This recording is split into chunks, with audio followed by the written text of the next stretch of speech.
다 같이 하나님의 말씀 찾으시겠습니다. 하나님의 말씀은 히브리서 10장 19절에서 25절까지 있는 말씀입니다. 히브리서 10장 19절에서 25절까지 있는 말씀입니다. 저와 여러분들이 한 절씩 번갈아 읽도록 하시겠습니다. 그러므로 형제들아, 우리가 예수의 피를 힘입어 성소에 들어갈 담력을 얻었나니 그 길은 우리를 위하여 휘장 가운데 열어 놓으신 새로운 살 길이요 휘장은 곧 그의 육체이니라. 또 하나님의 집 다스리는 큰 제사장이 계심에 우리가 마음의 뿌림을 받아 악한 양심으로부터 벗어나고 몸은 맑은 물로 씻음을 받았으니 참 마음과 온전한 믿음으로 하나님께 나아가자.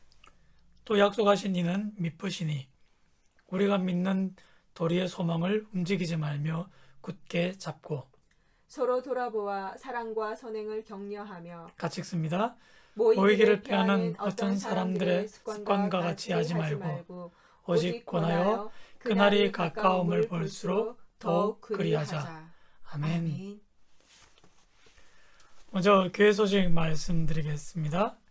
지난주에 이제 교회 지붕과 외벽에 누수가 일어나는 것을 보조하기 위해 이제 두 업체를 만났습니다. 그래서 이제 조금 더 저희가 스터디를 한 다음에 이제 누수가 되는 부분들을 먼저 정리를 하고 그러면 이제 정원 작업에 들어가게 될 것입니다. 아무쪼록 이러한 과정 속에서 하나님께서 보내주신 그런 귀한 사람들 만나 또 문제가 되었던 부분들 아름답게 잘 마무리할 수 있도록 여러분께서 기도로 협력해 주시길 바라겠습니다. 우리 앞뒤 좌우로 이렇게 한번 인사하실까요? 주님의 사랑으로 사랑합니다. 주님의 사랑으로 사랑합니다. 아멘. 아멘. 지난주 예배 본질에 대한 말씀을 나누었습니다.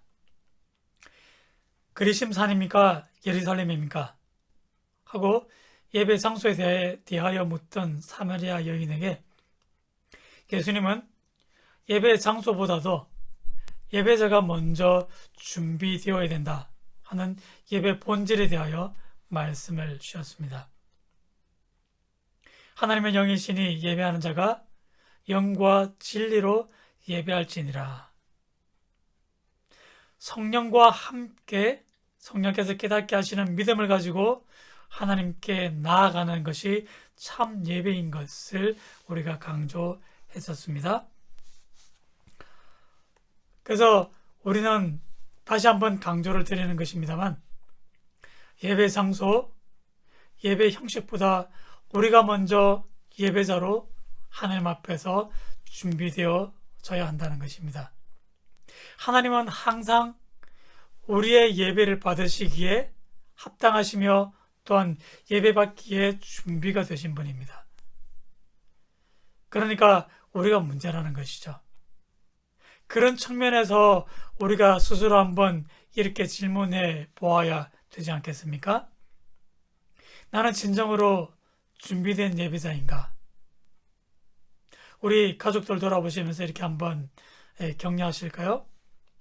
당신은 하나님 앞에서 준비된 예배자이십니까? 당신은 하나님 앞에서 준비된 예배자이십니까?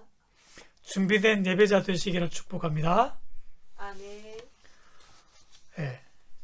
그래서 이제 우리가 이렇게 예배 장소가 제일 중요한 문제가 아니다 라고 계속적으로 그렇게 말씀드리고 있는데요.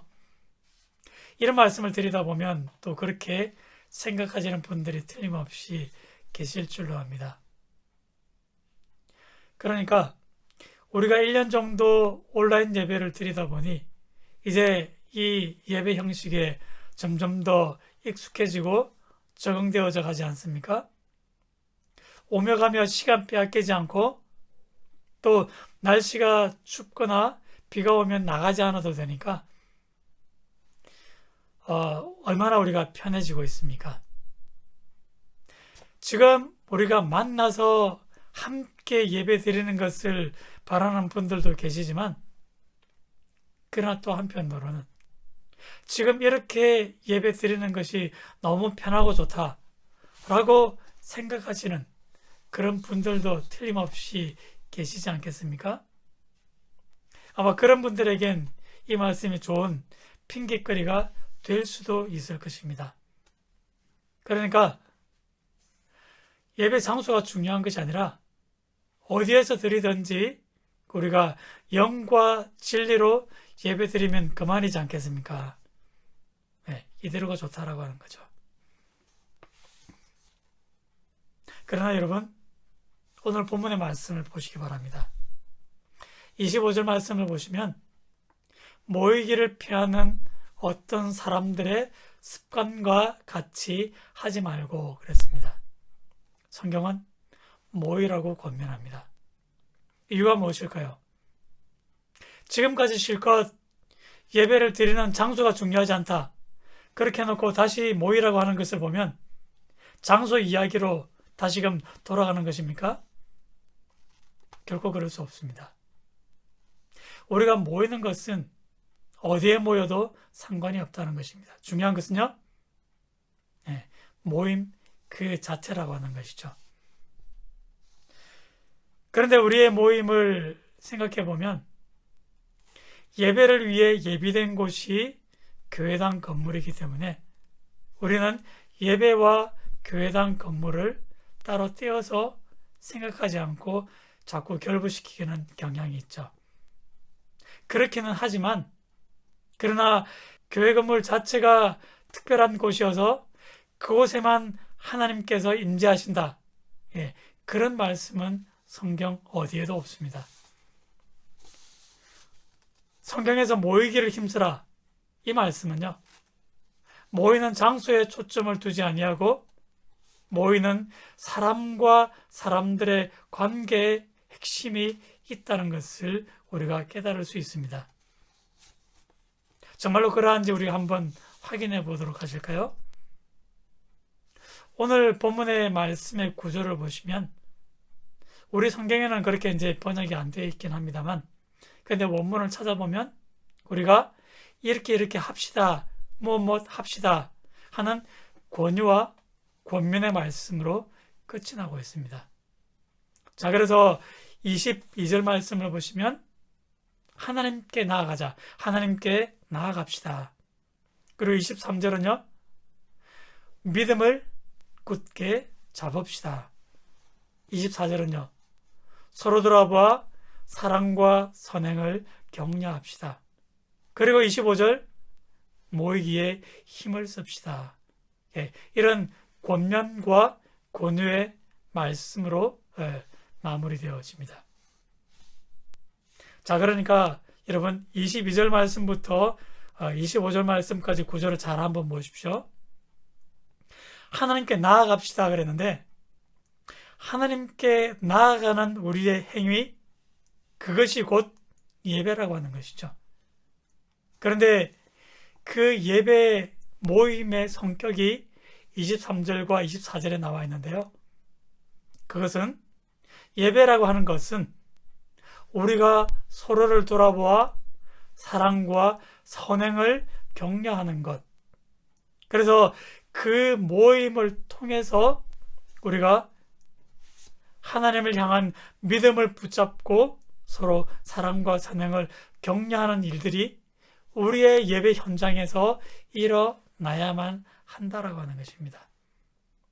그러니까 우리가 모이면 모일수록 서로가 서로 그렇게 좋은 마음으로 격려하고, 그리고 하나님을 향한 우리의 믿음이 더욱더 굳건하게 세워져 가는 것, 우리가 예배를 통해서 이룰 수 있는 그런 아름다운 일이 되는 것입니다. 그러니까 여러분, 모이지 않고 우리가 서로가 서로를 격려할 수 있겠습니까? 아마 이것을 혼자 잘하려고 하면 우리는 백설공주에 나오는 마녀와 같이 되어야 될 것입니다. 마녀가 어떻게 합니까? 거울아고라, 세상에서 누가 제일 아름다우냐? 그렇죠? 우리도 그와 같이 거울을 앞에 두고 거울 앞에 서서, 그래, 너는 잘할 수 있어, 너는 믿음으로 승리할 수 있어, 그래, 화이팅! 그렇게 자기를 격려하는 것 필요한 일이겠습니다. 우리가 그렇게 하다 보면 자기의 자존감도 높아지고 더욱더 힘을 얻을 수 있을 것입니다. 그러나 여러분, 우리가 언제까지라도 혼자 그렇게 서로 스스로에게 격려하고 힘이 되고 용기를 북돋아 줄 수 있겠습니까? 우리가 위로가 필요할 때마다 거울을 꺼내들고 거울아 거울아 한다면 아마 오히려 사람들 앞에 이상한 사람 취급하지 않겠습니까? 우리는 결코 혼자 살아갈 수 없는 존재입니다. 왜냐하면 하나님은 공동체의 하나님이시기 때문입니다. 우리 예수님도 이 땅에 계실 때 아버지와 나는 하나이다 라고 그렇게 공동체성을 늘 강조하지 않으셨습니까? 우리는 그런 하나님을 닮게 지어진 존재들입니다. 그러니 우리도 무시로 만나 사람들과 함께 살아가야 한다는 것이죠. 그러니 우리의 인생 가운데서 사람과 사람 사이의 이 관계는 결코 무시할 수 없는 큰 비중을 이루고 있는 것입니다. 우리가 연약한 존재이기 때문에 서로 함께 만나 함께 예배로 나아가는 것, 하나님께서 우리에게 바라시는 예배의 모습입니다. 그러므로 여러분, 서로 모이기를 힘쓰고 그 모임 속에서 서로 사랑과 선행을 격려하며 우리의 믿음이 굳건하게 세워져가는 그런 우리의 모든 예배 생활 되시기를 주님 이름으로 간절히 축복을 드립니다. 자, 그러면 오늘 본문의 말씀 그 가운데 좀 더 깊이 우리가 함께 들어가 보길 원하는데요. 우리의 상황은 여러분 잠깐 내려놓으시고 오늘 본문의 이 말씀을 듣는 그 성도들의 상황 가운데 우리가 한번 들어가 보도록 하시죠. 그렇게 보면 당시 2000년 전 이 말씀을 들었던 성도들, 그들이 살아가는 세상에는 기독교인들을 향한 박해와 또 수많은 환란이 있었던 시기입니다. 로마 사회는 교회를 모이지 못하도록 박해하고요. 그리고 유대주의자들은 그래도 믿음이 아니라 율법을 지켜야 된다.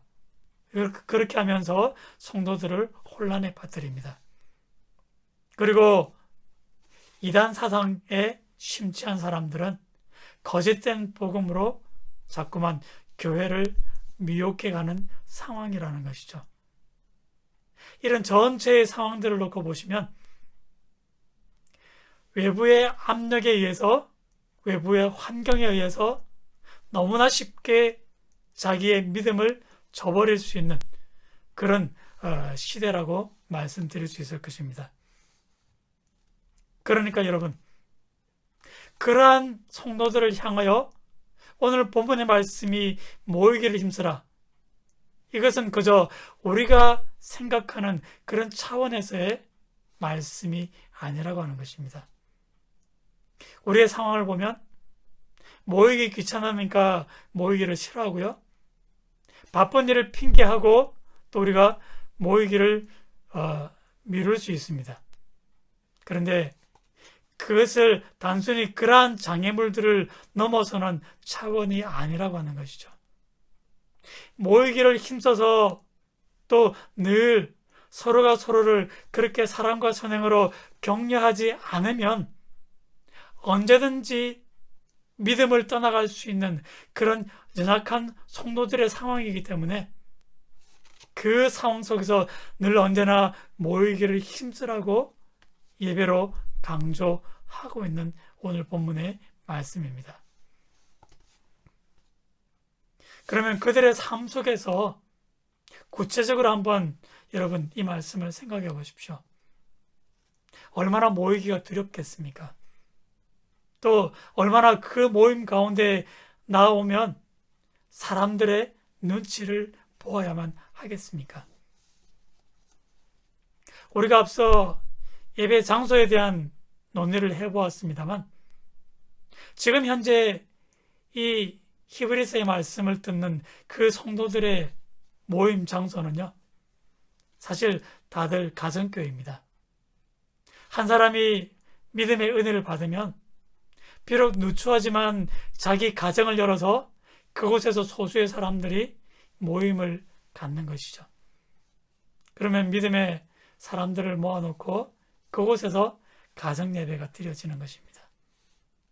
사실 신약 성경에 나오는 우리가 듣는 대부분의 교회들이 이런 열악하고 어려운 환경에 있는 가정교회들입니다.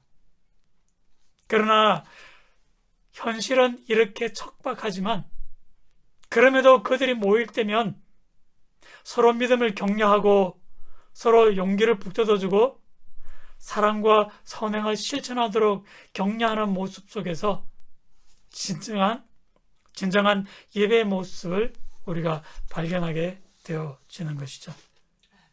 이처럼 예배는요, 그들이 그 현실 속에서 그리스도인으로 살아가게끔 하는 믿음의 원동력이 되었던 것입니다.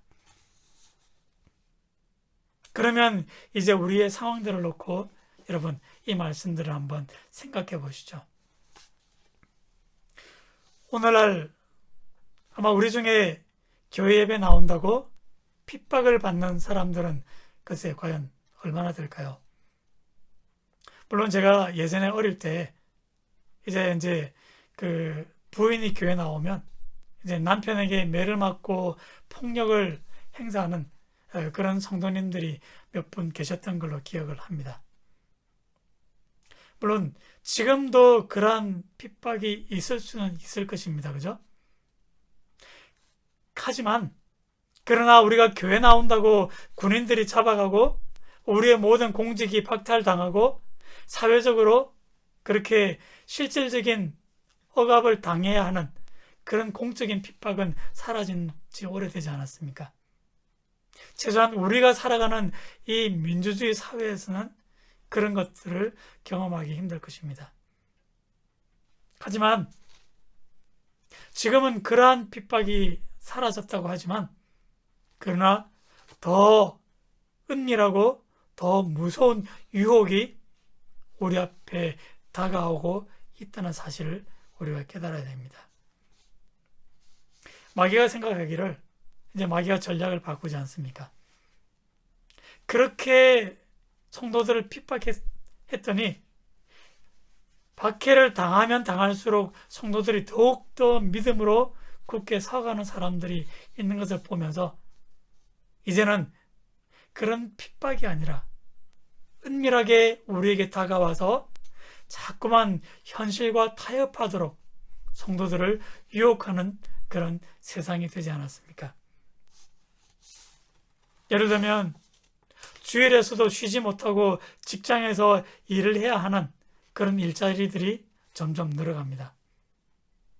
또 여러 가지 국가고시를 치려고 하면 장소 문제를 핑계하고 여전히 주일날에 시험을 치르는 그런 분야들이 많이 있지 않습니까?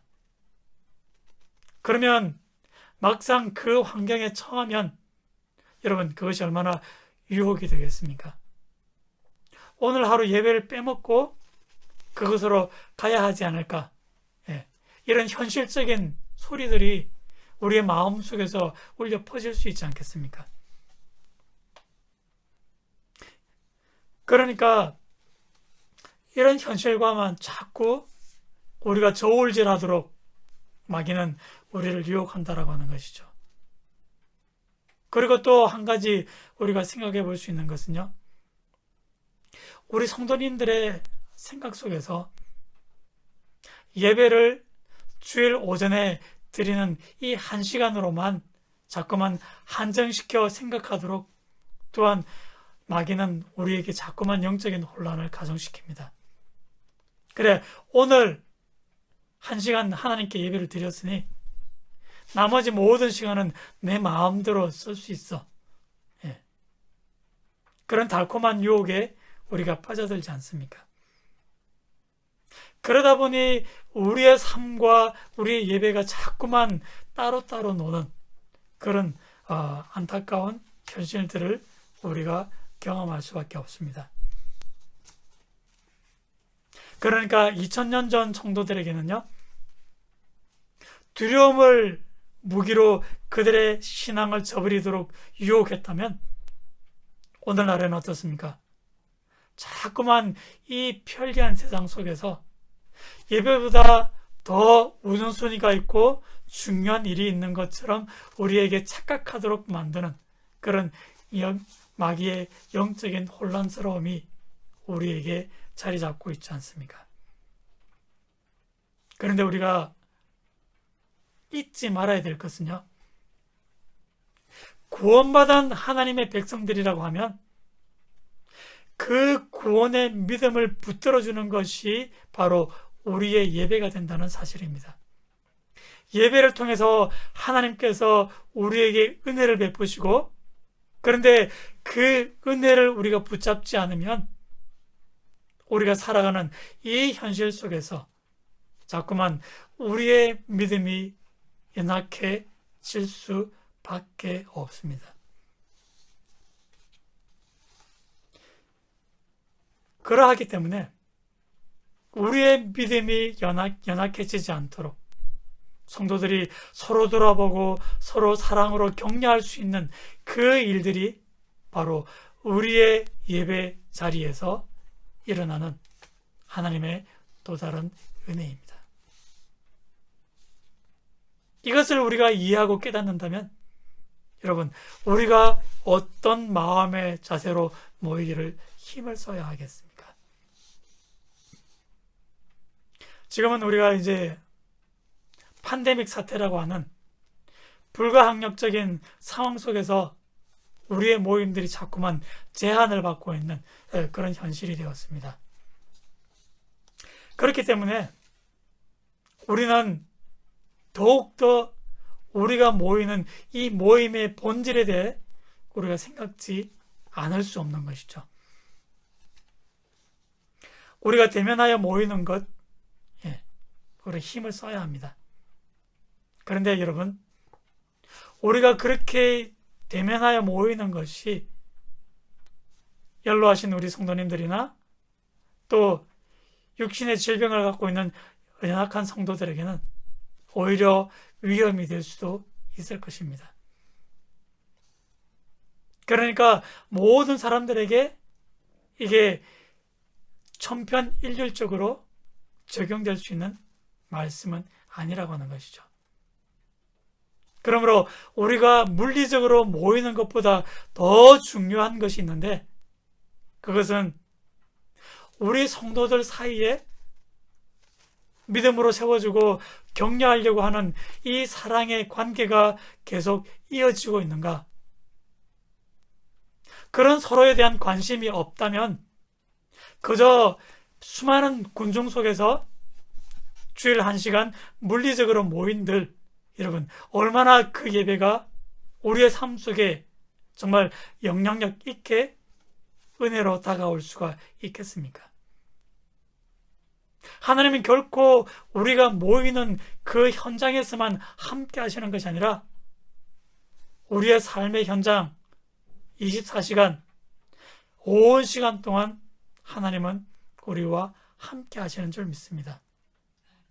그러니까 자꾸만 우리가 하나님 계시는 곳을 예배당 자리로만 한정시켜서는 안 된다라고 하는 것이죠. 그러니까 본질은요, 우리의 이러한 사랑의 연결고리가 하나님 앞에서 약해지지 않게 하는 것입니다. 비록 온라인으로 예배가 진행되더라도 우리가 조금 더 지혜를 발휘하고 세상의 편리한 문명의 이기들을 사용하면 우리가 서로에게 안부를 묻고 서로와 교제하고 또 서로를 돌아보는 일에 우리가 어찌 그것이 불가능한 일이기만 하겠습니까? 또한 전체로 모이기는 힘들지라도 비록 소수의 인원이지만 우리가 그렇게 작게는 모일 수가 있지 않겠습니까? 서로를 돌아보고 서로를 방문해서 우리가 그렇게 세워가는 것, 여러분, 이것도 우리의 예배라고 하는 큰 틀 속에서 포함되어질 수 있는 우리의 신앙의 행동인 것입니다. 그러므로 하나님께서 우리를 사랑하신 것처럼 우리가 서로 사랑하면 그 사랑하는 우리의 모든 삶의 모습도 하나님께서는 삶의 예배로 받으신다라고 하는 것입니다. 사랑하는 성도 여러분, 우리는 오늘 본문의 말씀처럼 모이기를 힘써야 됩니다. 그런데 더 중요한 것은요, 우리의 몸만 모이는 것이 아니라 우리의 마음이 서로 모여들 수 있어야 한다라고 하는 것이죠. 예기치 않게 이렇게 불가항력적으로 다 함께 모여 예배드리기 힘든 상황이 되었다면, 그럼에도 불구하고 우리가 서로를 향한 이러한 믿음의 관심이 약해지지 않는다면, 그렇게 서로 마음을 나누는 일에 우리가 적극적으로 서로 돌아본다면, 그것이야말로 우리의 예배를 튼튼하게 이어주는 큰 연결고리가 되어질 것입니다. 그러므로 우리가 공적으로 모이는 이 예배라고 하는 이 큰 줄기 속에서 또한 우리가 삶으로 드리는 이런 촘촘한 가지처럼 뻗어나오는 그러한 우리의 서로를 돌아보는 행위가 있을 때 우리 믿음의 나무는 더욱더 튼튼하게 자리 잡고 자라가게 될 것입니다. 부디 여러분, 삶과 예배가 하나가 되며 하나님과 우리와의 수적적인 관계뿐만 아니라 성도들 사이에 이 수평적인 관계가 아름답게 조화를 이루는 우리의 모든 삶의 예배가 되시기를 주님 이름으로 간절히 축복을 드립니다. 기도하시겠습니다. 사랑의 아버지 하나님, 감사를 드립니다.